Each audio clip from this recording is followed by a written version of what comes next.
Greetings, everyone. Blessings and peace. And I'm speaking a little quiet because it is late at night, but I wanted to get this video out to you all. On my community post today, I talked about 11 things that we need to do for ourselves after we have experienced toxic relationships for a long period of time. And now that I think about it, I think maybe this is something that we can also do for ourselves, even if we have experienced toxic interactions for a short period of time.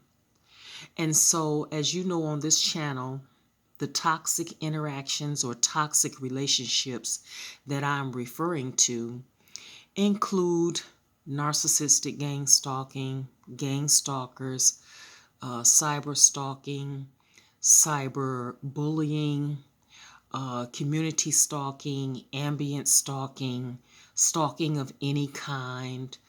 Um, you know, so we talk about a host of different types of toxic relationships that we can be involved in. And these toxic relationships can be family members, friends, as you know, co-workers, church members, schoolmates, spouses, significant others. Uh, there's a whole list of different kinds of people that we can interact with that can be toxic. And so there's nothing like coming out of a toxic relationship after years of, basically being deceived, being manipulated, being groomed, being gaslit by someone, being controlled by someone, being dominated by someone, you know. And sadly, in the world today, there's a lot of people who feed off of that type of energy, like sharks in a water. When they see blood or they see a genuine heart or an empathetic heart, or they see that you could be naive, you know, they will take advantage of that. And so when sharks see blood, what do? Basically they go on attack. They go on attack. And sadly, we live in a world today where, toxic people are on the prowl. And how did they get to be that way? Um, there are many speculations. There are many, psychological books written about how people turn out to be certain ways. But that's not our concern. That's not our concern. We're not put here to really try to heal, you know, people who has decided that they don't want to receive healing, people who've, decided that they want to walk on the dark side. You can lead a horse to water, but you can't make them drink. And so some people have decided a long time ago that because they were hurt or because they were wronged, instead of healing from that and knowing the damage that it causes and making a decision that I'm not going to be that type of person, I don't want anyone to go through what I've been through, they decide to go on the path of making sure that everybody that they meet, they pay for the hurt and pain that someone caused them. Sometimes you can meet someone and you can try to be the very best person that you can be to them, but because of previous hurt and pain, they can't receive it. And so the longer that you're in relationship with this person, you will be forever paying for the wrongs that someone else did to them.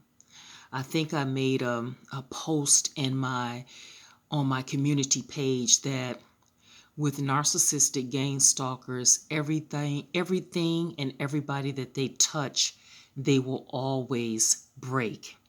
But anyway, let me get back to the topic at hand, and let me get back to the reason why I came on here to make this video on tonight at such a late hour. Okay, so the post today it read that after experiencing toxic relationships for long periods of time, there are some self-care routines that you need to practice. And on the post, I made 11 suggestions of things that you need to do for yourself after detaching and leaving toxic relationships or toxic interactions with toxic people. And so let me go ahead and give you the 11 suggestions. They are suggestions that, I felt were practical and that has helped me on my healing journey. I continue to heal. And so these are things that I have put into practice for myself that are helping me along my healing journey. And I just wanted to share those with you on tonight. Sorry that I'm talking low. It is late. I do have neighbors. But anyway, let me go ahead and give you the 11 suggestions. Like I said, it's no way of all-inclusive list. It's just practical suggestions that I've applied to my own life and they have worked for me. You may have some suggestions that I don't have on my list that maybe have worked for you, okay? But let me go ahead and read this and then I am going to go to bed. Number 1, be patient and kind with yourself.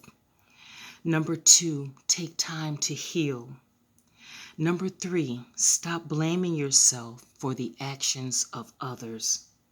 Number 4, there's nothing that you could have done that you deserve the type of treatment that you received at the hands of these toxic individuals.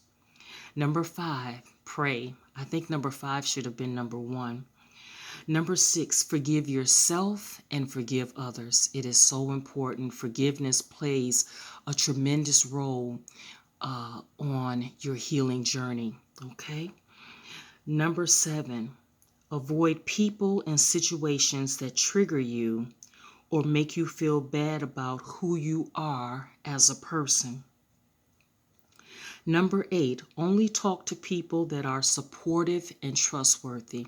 Don't talk to people who are criticizing you, making it all your fault, reminding you that, what you contributed to the situation. Of course, we all have to come to a point of self-realization, and we have to come to the point of realizing what part we played, in our relationships or being in relationships with toxic people. But you don't need to be constantly reminded of that by someone.